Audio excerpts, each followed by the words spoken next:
Gostaria de convidar aqui o pastor Ebenezer Barros, que é quem vai compartilhar a palavra conosco nessa manhã. O pastor Ebenezer Barros é casado com a irmã Miriam, pai do Ézio e do Eliezer. Fique de pé, irmã, por favor, para que a igreja lhe conheça, junto com seus filhos também. Sejam muito bem-vindos. O pastor Ebenezer é bacharel em teologia pelo nosso Seminário Teológico Batista Equatorial, engenheiro civil pela UFPA e está cursando licenciatura em matemática pelo Centro Universitário Favene. E ele é missionário da nossa Convenção Batista do Pará, sendo coordenador regional da Metropolitana 1 desde janeiro de 2016. Pastor, permita-me orar pela sua vida, para que nós sejamos edificados. Pai, guia o teu servo nessa manhã, fala aos nossos corações, em nome do Senhor Jesus. Amém. Amém.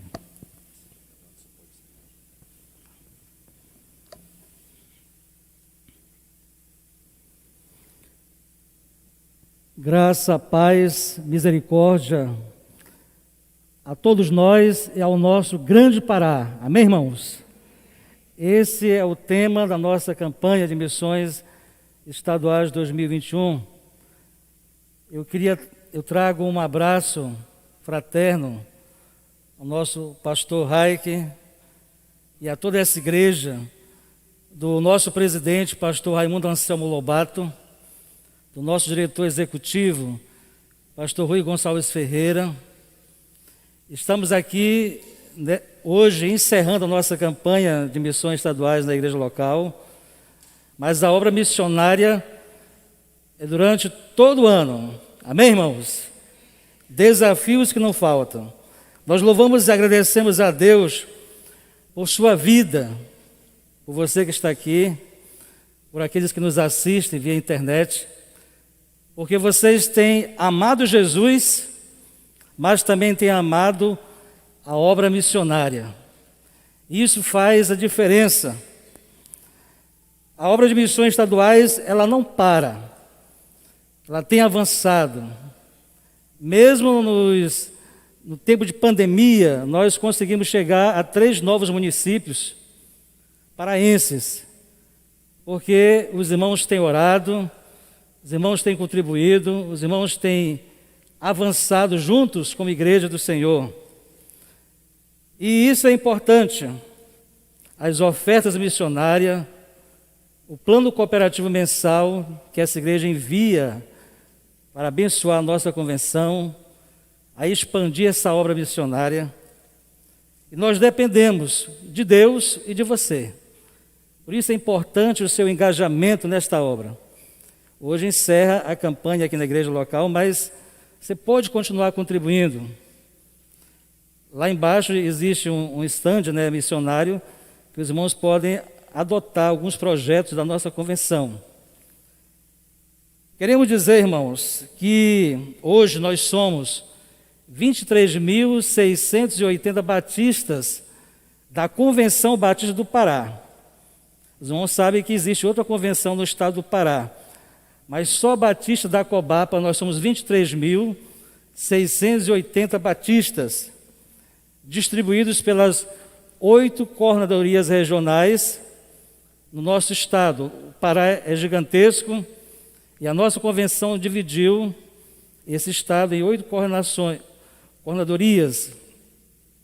Nós temos a Metropolitana 1, a qual os irmãos fazem parte, Metropolitana 2, Metropolitana 3, Nordeste e Leste, Baixo Amazonas, Tocantina, Marajó e também 2 representações regionais no Xingu e Tapajós.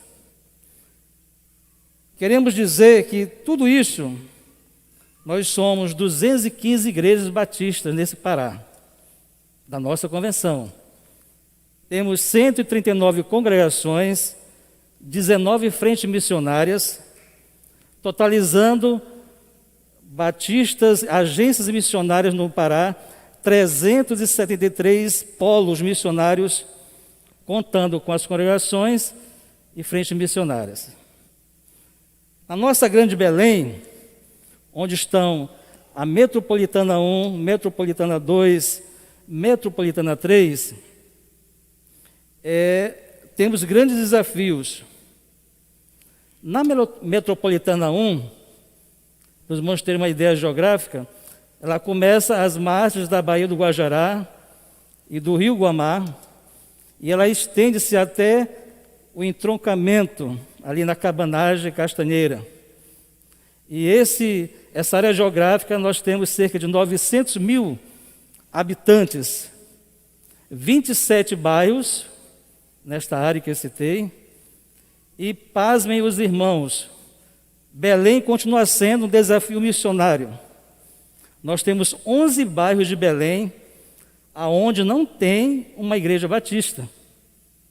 Isso é desafiador para nós. Na nossa capital, ainda 11 bairros sem a presença batista. Eu vou citar para os irmãos, para que os irmãos possam estar orando e, quem sabe, abrindo um novo trabalho nesses bairros. Barreiro, Batista Campos, Maracangalha, Miramar, Nazaré, Reduto, São Brás, Souza, Terra Firme, o Marizal e o Universitário. São esses bairros onde não existe uma igreja batista. Então, desafios para nós paraenses. Falando do estado do Pará, nós temos ainda, dos 144 municípios, temos ainda 13 municípios no nordeste do estado a ser alcançados. Não tem também igreja batista. Os irmãos terem uma ideia, Aurora do Pará, Bonito, Bujaru, Cachoeira do Piriá, Itinga, Mãe do Rio, Marapani, Nova Esperança do Piriá, Orém, Santarém Novo, São João da Ponta, Terra Alta e Viseu. Não tem igreja batista nesses municípios. São desafios que nós temos que chegar até lá. Falando ali no arquipélago do Marajó, temos 7 municípios do arquipélago do Marajó que ainda não tem igreja batista. Afuá, Anajás, Cachoeira do Arari, Chaves, Gurupá, São Sebastião da Boa Vista e Santa Cruz do Arari. Desafios grandiosos lá no Marajó. A nossa convenção, ela investe em cerca de 42 projetos missionários no nosso estado. Dentre esses, temos as 8 coordenadorias regionais que falamos, temos 11 projetos de revitalização de igreja e plantação de igreja, que são nos municípios de Irituia, Primavera, São João de Pirabas, Garrafão do Norte, Magalhães Barata, Quatro Bocas, temos Congregação Pratinha 1, aqui em Belém, temos em Santarém, lá na igreja Ágape, PIB de Curralinho. São os projetos de implantação de igreja e revitalização. Temos ainda uma assessoria jurídica que atende as igrejas de maneira gratuita. Qualquer igreja desse estado, Batista do Pará, pode procurar a nossa convenção para ser assessorada juridicamente. A média anual de atendimentos, chega a 80 por ano, em tempo de pandemia, 50. Então, a convenção ajuda, abençoa as igrejas nesse sentido. Temos também bolsa de estudo aos seminaristas carentes, projetos sociais, e o nosso alvo esse ano, R$350 mil. Queremos que os irmãos orem nesse sentido e vistam essa camisa missionária, Mar de Cristo no Pará. Amém, irmãos? Deus possa abençoá-los nesse finalzinho da campanha. E aqueles que querem investir ao longo do ano podem fazer sem nenhum problema, porque missões se faz todo dia. Quero compartilhar com os irmãos um texto bíblico, Lucas capítulo 10. Os irmãos podem abrir suas Bíblias, acessar suas Bíblias. Lucas 10, de 25 a 37. Compartilhando graça, misericórdia e paz no Pará. Lucas 10, 25 a 37 diz assim: E eis que certo homem, intérprete da lei, se levantou com o objetivo de pôr Jesus à prova e lhe perguntou: Mestre, que farei para herdar a vida eterna? Então Jesus lhe perguntou: O que está escrito na lei? Como você a entende? A isto ele respondeu: Ame o Senhor seu Deus de todo o seu coração, de toda a sua alma, com todas as suas forças e todo o seu entendimento. E ame o seu próximo como você ama a si mesmo. Então Jesus lhe disse: Você respondeu corretamente. Faça isto e você viverá. Mas ele, querendo justificar-se, perguntou a Jesus: Quem é o meu próximo? Jesus prosseguiu dizendo: Um homem descia de Jerusalém para Jericó e caiu nas mãos de alguns ladrões.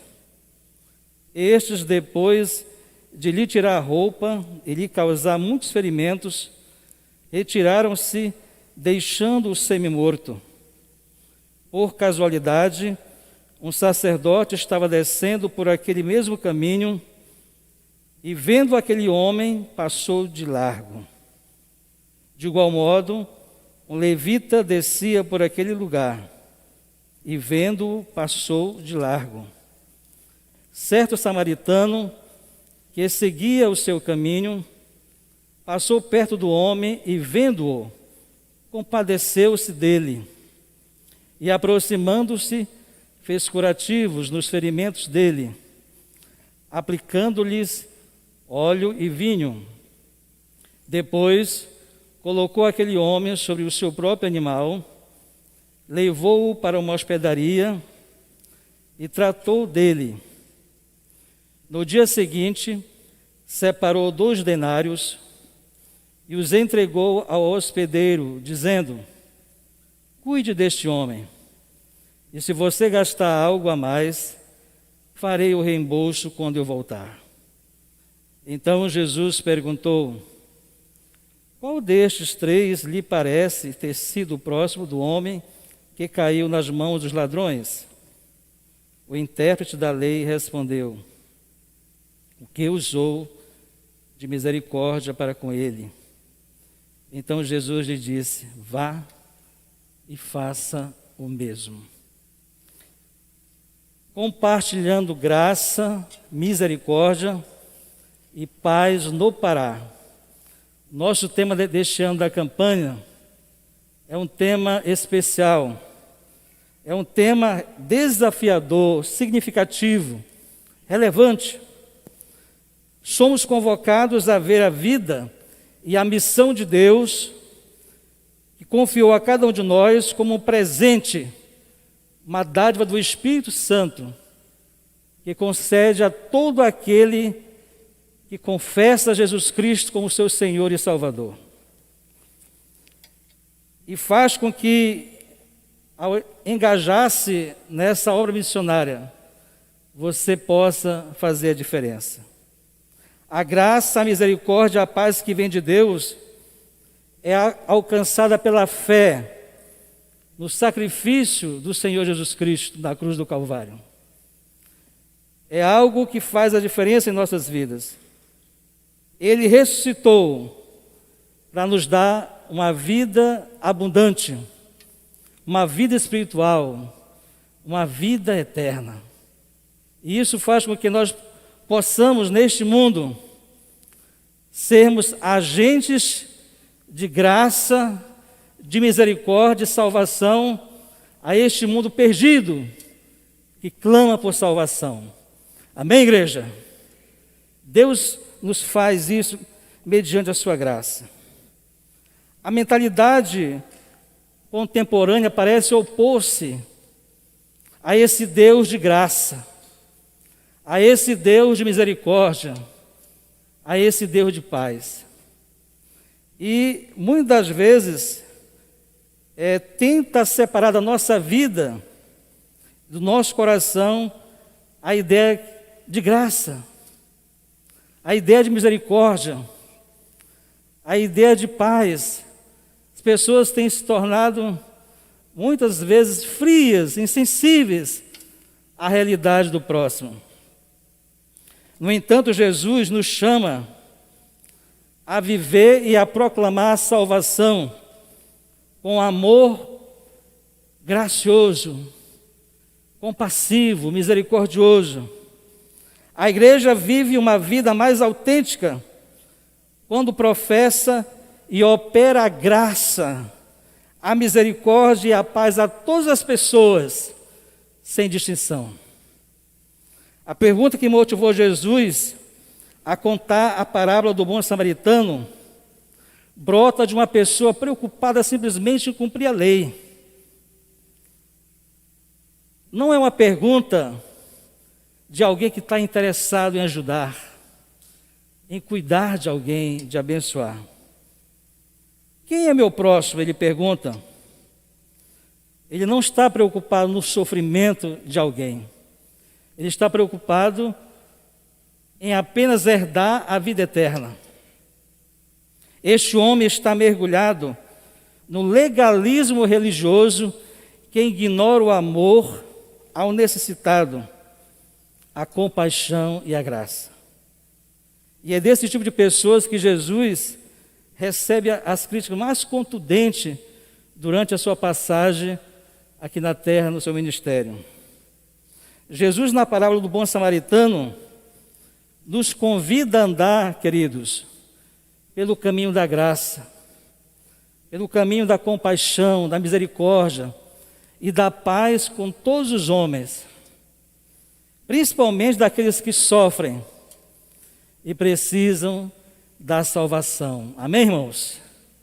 É isso que Jesus nos faz.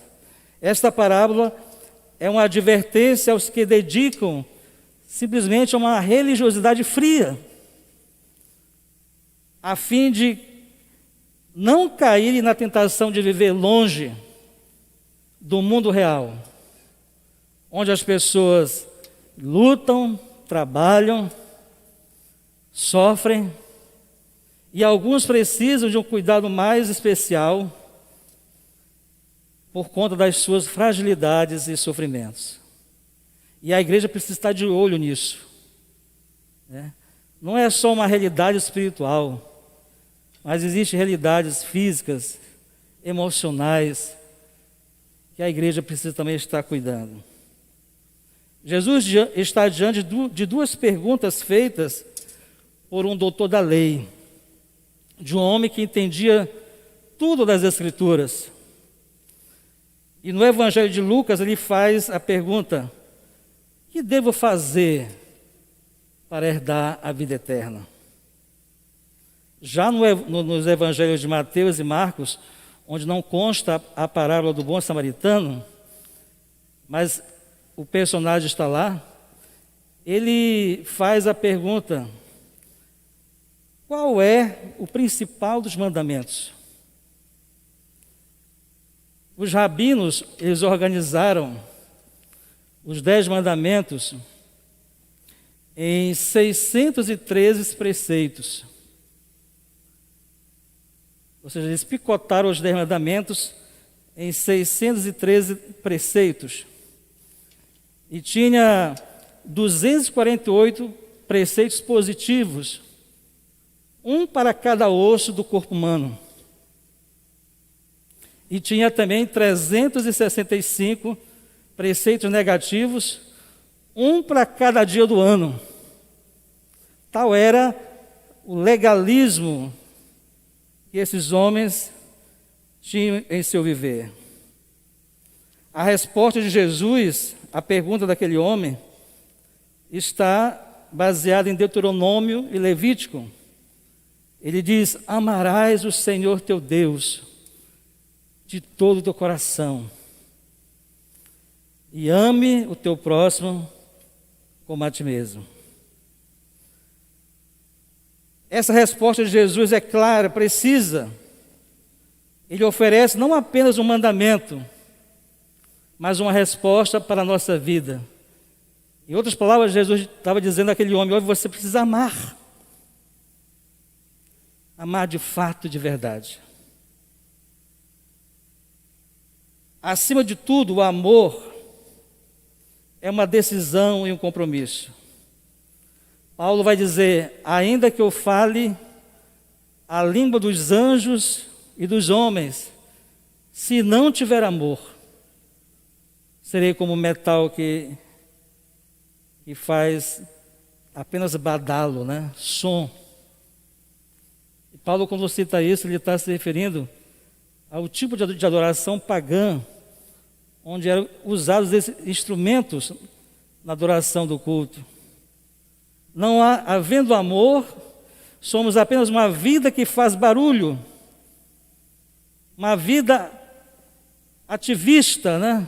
Religiosa, mas que não traz a profundidade do Evangelho que Jesus quer que nós tenhamos.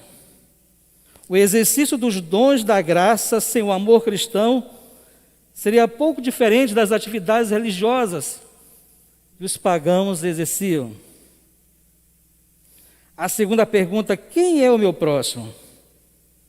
É uma típica pergunta casuística, rabínica, de um teólogo moralista. Na realidade, aquele homem, ele estava interessado ao fazer essa pergunta a Jesus, em Jesus abria-se uma brecha, né? Qual é a graduação que existe para que eu possa considerar alguém como próximo ou não? Existe alguma pessoa que eu posso ser próximo dela ou não? Essa era a intenção dele.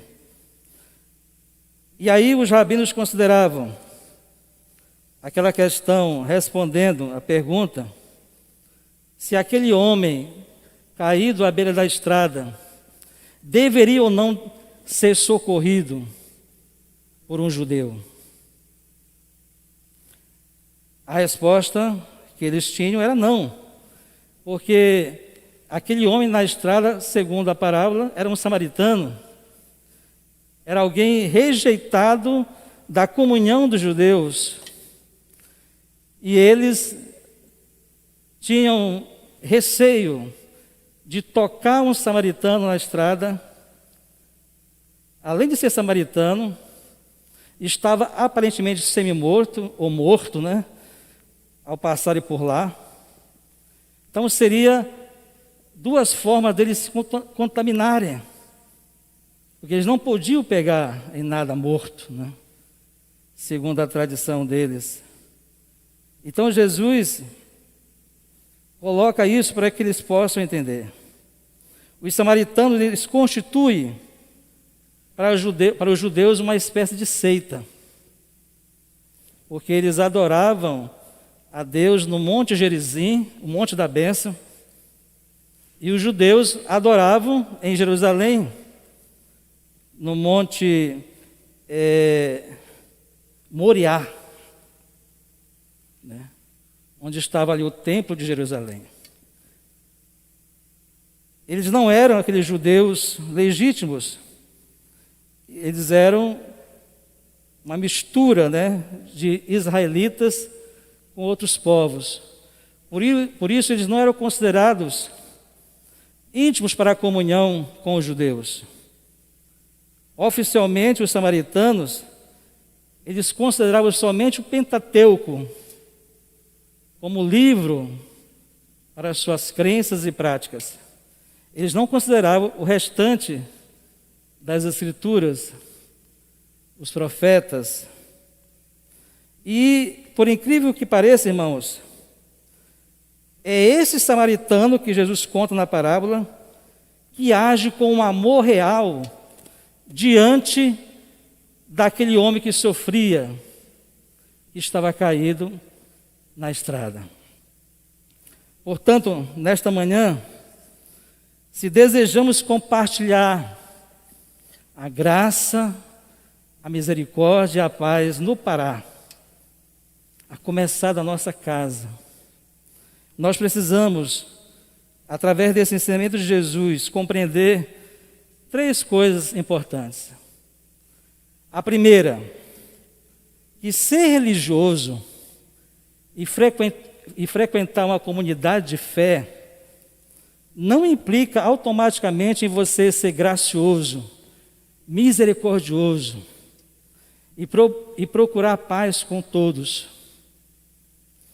No verso 27, Jesus contragolpeou a pergunta desse doutor da lei, fazendo com que ele respondesse a sua própria pergunta. O doutor da lei responde à pergunta de Jesus, citando Deuteronômio 6,5: ame o Senhor seu Deus de todo o teu coração, de toda a tua alma, de todas as tuas forças. E o judeu fiel, ele recitava esse texto 2 vezes por dia nas suas andanças. Ele tinha que recitar esse texto para ele não perder o foco que ele tinha traçado no seu coração.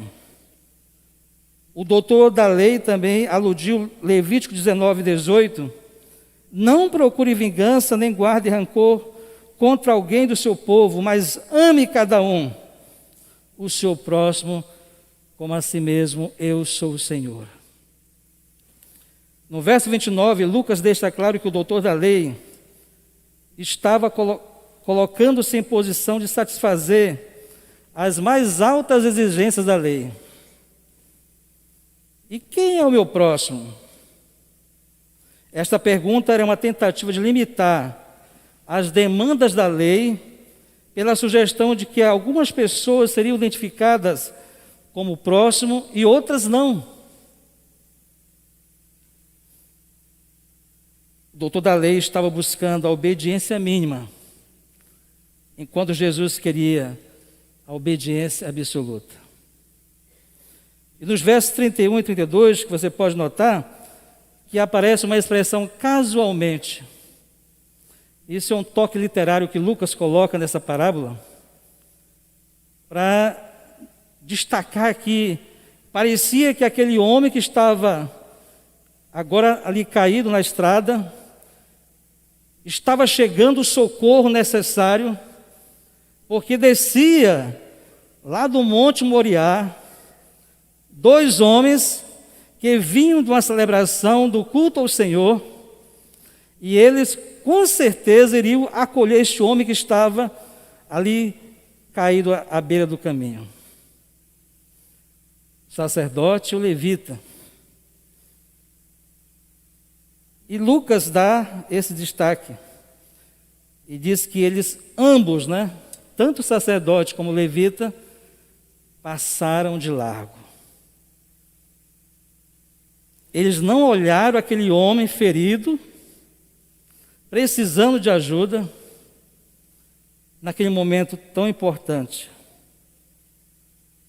É muito fácil, irmãos, para aqueles que lidam com os rituais religiosos, se tornarem sensíveis, muitas das vezes, e tratarem as oportunidades que Deus coloca no seu caminho, de ministrar graça, misericórdia, compaixão,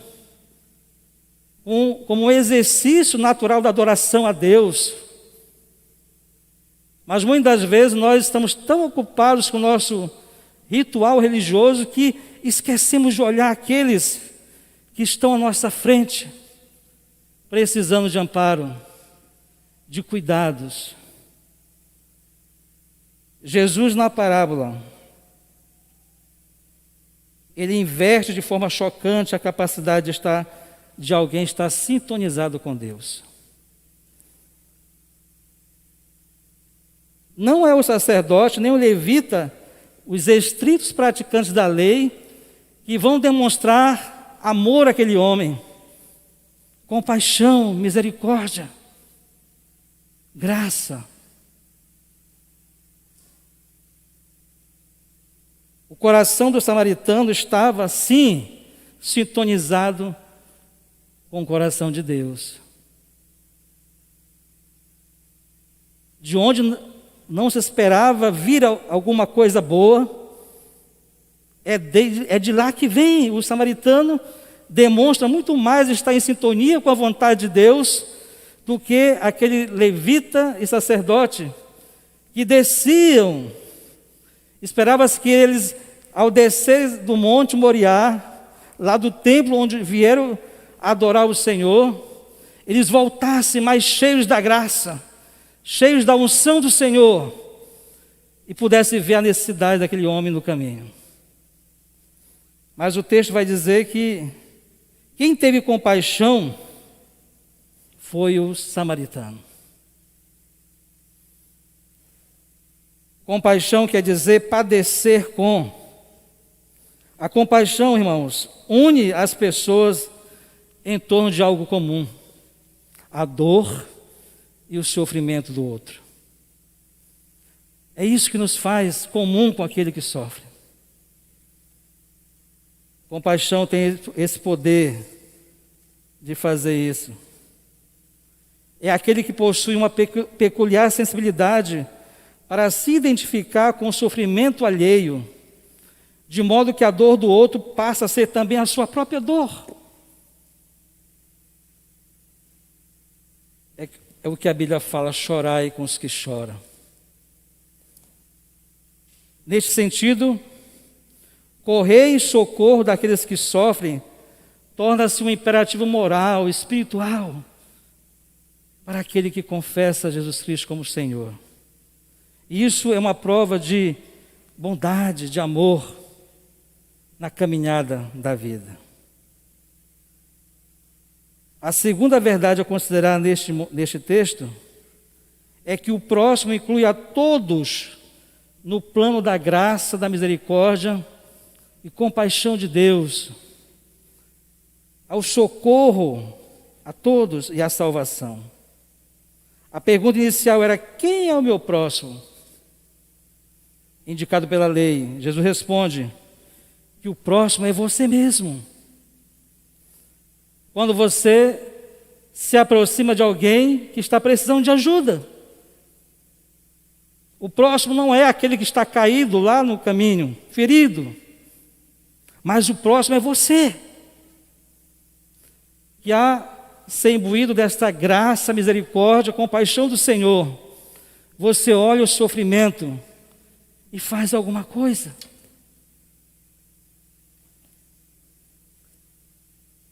Somente a atenção ao sofrimento das vítimas pode arrancar-nos, irmãos, do egoísmo e da indiferença que muitas vezes quer pairar o nosso coração. No verso 34, o texto vai frisar que o samaritano ele usa dois elementos: o azeite, que era para aliviar o sofrimento daquele homem, e o vinho, que era um esterilizante. E nesses dois elementos, irmãos, a gente pode ver aí a ação pura de misericórdia. Ele cuidando das feridas daquele homem que estava à beira do caminho. Você pode utilizar, querido, aquilo que tem para salvar vidas preciosas a Jesus. Aquele samaritano ele usou o seu tempo e os seus recursos financeiros. Usou a compaixão para que aquele homem pudesse ser salvo, ser restaurado. Nós também podemos usar também o nosso tempo à disposição para curar, restaurar, salvar vidas. E por fim, queridos, terceira consideração: o amor verdadeiro requer sacrifício, como Jesus Cristo fez na cruz do Calvário a todos os pecadores e aos que sofrem. Amém, irmãos? No verso 35, nós considerando o fato de que o homem fora roubado, havia necessidade daquele homem samaritano meter a mão no bolso, pagar ali a hospedaria, dar alguns denários para aquele homem cuidasse dele enquanto ele ia à sua missão. Então, ter compaixão às vezes nos faz sacrificar algo por alguém que precisa. É bastante diferente de dizer o que Tiago fala lá em Tiago 2,16, que muitas das vezes nós fazemos, né? Ide em paz, fartai-vos,